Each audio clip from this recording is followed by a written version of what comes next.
Мы были уверены, что если разжечь костер, то огонь испугает зверей, которые бродят неподалеку.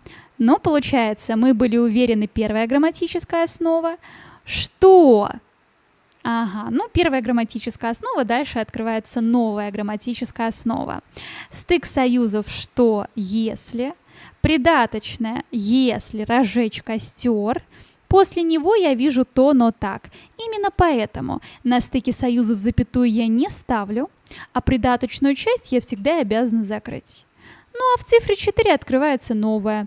Огонь испугает, это получается третья грамматическая основа.